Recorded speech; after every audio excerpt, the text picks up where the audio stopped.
Beritakanlah firman, siap sedialah baik atau tidak baik waktunya. Shalom, puji Tuhan oleh kemurahan Tuhan kita berjumpa lagi dalam renungan harian di hari ini. Saya percaya iman itu timbul dari pendengaran dan pendengaran akan firman Kristus.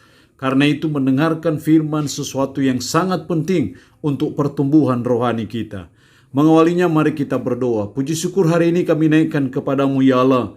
Karena Engkau berikan kami waktu dan kesempatan yang sungguh berharga di mata Tuhan untuk kami kembali akan mendengarkan firman-Mu. Roh-Mu yang kudus, tolonglah kami, urapilah dan berkatilah kami dengan firman-Mu di hari ini. Dalam nama Tuhan Yesus Kristus kami berdoa. Amin.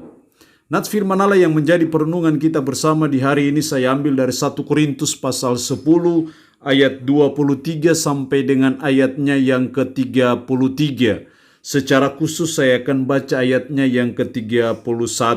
Demikian firman-Nya, aku menjawab, jika engkau makan atau jika engkau minum, atau jika engkau melakukan sesuatu yang lain, lakukanlah semuanya itu untuk kemuliaan Allah.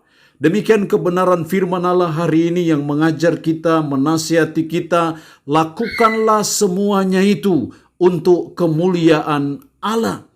Itu berarti bahwa sebagai umat, sebagai orang percaya kita belajar dan terus belajar, terus berproses dalam hidup kita supaya apapun yang kita buat, apapun yang kita kerjakan, apapun yang kita usahakan, semuanya itu untuk mendatangkan kemuliaan bagi Allah. Semuanya itu menyenangkan Allah. Karena ketika segala yang kita buat itu menyenangkan Allah, maka saya percaya itu mendatangkan kemuliaan bagi Allah. Segala hal yang menyenangkan Allah adalah segala hal yang sesuai dan seturut dengan firman.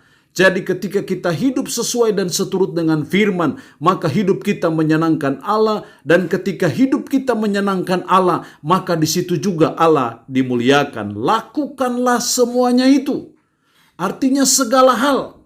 Makanya ayat 31 aku menjawab, jika engkau makan atau jika engkau minum, atau jika engkau melakukan sesuatu yang lain, lakukanlah semuanya itu untuk kemuliaan Allah. Jika kita makan atau minum, kita lakukan itu untuk kemuliaan Allah. Ketika kita mensyukuri semua makan minum yang kita punyai, yang kita dapatkan itu dengan cara-cara yang baik dan yang berkenan kepada Allah, dan kita mensyukuri semuanya itu, maka itu mendatangkan kemuliaan bagi Allah. Setidaknya ada tiga hal yang dituntut dari saudara dan saya supaya kita melakukan semuanya itu untuk kemuliaan Allah. Yang pertama ayat 23 dan 24. Segala sesuatu diperbolehkan, benar. Tetapi bukan segala sesuatu berguna. Segala sesuatu diperbolehkan, benar. Tetapi bukan segala sesuatu membangun. Jadi segala hal diperbolehkan, tapi tidak semua itu berguna. Segala hal diperbolehkan, tapi tidak semua itu membangun. Artinya apa? Supaya kita melakukan semuanya itu untuk kemuliaan Allah, maka yang pertama kita harus melakukan sesuatu yang menjadi berkat bagi orang lain. Kita belajar supaya apapun yang kita lakukan, apapun yang kita perbuat, itu harus menjadi berkat bagi orang lain, yaitu berguna, yaitu membangun orang lain. Tapi kalau itu kita lakukan segala sesuatu yang tidak berguna, tidak membangun orang lain, maka itu tidak mendatangkan kemuliaan bagi Allah. Tapi ketika kita melakukan sesuatu yang menjadi berkat bagi orang lain, karena itu sesuatu yang berguna bagi orang lain, itu sesuatu yang membangun bagi orang lain, maka itu mendatangkan kemuliaan bagi Allah. Yang kedua, supaya kita melakukan semuanya itu untuk kemuliaan Allah, hal yang kedua, ayat 28 sampai 30. Langsung kita lihat ayat 32 saja. Janganlah kamu menimbulkan syak dalam hati orang, baik orang Yahudi atau orang Yunani maupun jemaat Allah. Artinya bahwa jangan menjadi batu sandungan bagi orang lain. Jangan karena soal makanan, soal minuman kita jadi batu sandungan bagi orang lain. Karena ketika kita melakukan itu, maka itu tidak mendatangkan kemuliaan bagi Allah. Jadi supaya kita makan dan minum, kita melakukan segala sesuatu itu mendatangkan kemuliaan Allah, maka kita belajar supaya itu jangan menjadi jangan jadi batu sandungan bagi orang lain. Kalau makanan, minuman itu membuat orang lain tersandung, lebih baik kita tidak perlu makan dan minum itu. Karena ketika kita makan dan minum dan itu jadi batu sandungan bagi orang lain, maka itu berarti kita tidak mendatangkan kemuliaan bagi Allah. Jadi hal yang kedua yang dituntut dari kita, supaya kita melakukan semuanya itu untuk kemuliaan Allah, kita tidak boleh menjadi batu sandungan bagi orang lain. Yang ketiga, ayat 33. Sama seperti aku juga berusaha menyenangkan hati semua orang dalam segala hal, bukan untuk kepentingan diriku, tetapi untuk kepentingan orang banyak, supaya mereka beroleh selamat. Paulus berusaha untuk menyenangkan semua orang dalam segala hal. Dan itu bukan untuk kepentingan dirinya, tetapi untuk kepentingan orang banyak, supaya mereka beroleh selamat.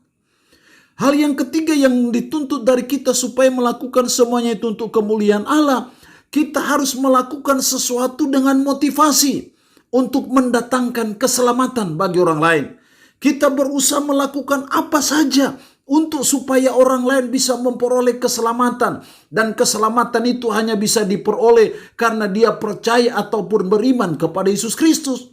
Sehingga kita berusaha menyenangkan orang sebagai suatu pendekatan kita kepada mereka, supaya kita bisa memberitakan Injil kepada mereka, dan akhirnya mereka bisa percaya dan memperoleh keselamatan. Ini motivasi yang mulia yang dituntut Tuhan bagi saudara dan saya. Dan ketika kita melakukan dengan motivasi untuk keselamatan orang lain, supaya orang lain memperoleh keselamatan, maka itu mendatangkan kemuliaan bagi Allah. Karena itu mari sebagai umat, sebagai orang percaya, kita terus belajar dan berusaha bekerja sama dengan Sang Pemilik hidup kita, Allah, di dalam Tuhan Yesus Kristus yang sudah berkarya demi dan untuk keselamatan manusia, supaya orang lain juga memperoleh keselamatan. Sehingga segala daya, segala upaya kita lakukan dalam memberitakan Injil, kita mendekati mereka, kita menyenangkan mereka, kita membantu mereka dengan harapan supaya Injil bisa diberitakan, dan supaya tujuannya, motivasinya adalah supaya orang lain beroleh keselamatan. Ketika hal itu dilakukan, maka saya percaya itu mendatangkan kemuliaan bagi Allah. Ayat lain punya firman ini memberkati kita dengan firman-Nya di hari ini. Amin. Mari kita berdoa. Puji syukur untuk firman-Mu hari ini. Tolonglah kami ya Tuhan, supaya kami melakukan semuanya itu untuk kemuliaan Allah. Segala hal yang kami buat, kerjakan, usahakan, rencanakan, ya Tuhan tolong, supaya semuanya itu mendatangkan kemuliaan bagi Allah. Karena itu ajarlah kami dan tolonglah kami, supaya kami melakukan segala sesuatu yang menjadi berkat bagi orang lain. Tolonglah kami supaya kami jangan menjadi batu sandungan bagi orang lain. Dan tolonglah kami supaya kami memiliki motivasi untuk keselamatan orang lain, untuk supaya orang lain memperoleh keselamatan. Tanamkan dan meteraikan firman dalam hati dan pikiran kami, dan sanggupkan kami untuk bisa memberlakukannya dalam hidup kami sehari-hari. Hamba mohon berkat-Mu bagi umat-Mu yang mendengarkan renungan harian di hari ini, yang sakit dalam nama Yesus. Tuhan lawat, Tuhan jamah, Tuhan sembuhkan dari sakit penyakit yang diderita. Terpuji-pujilah nama-Mu Tuhan. Dalam nama Tuhan Yesus Kristus kami berdoa. Amin. Shalom. Tuhan Yesus memberkati kita semua.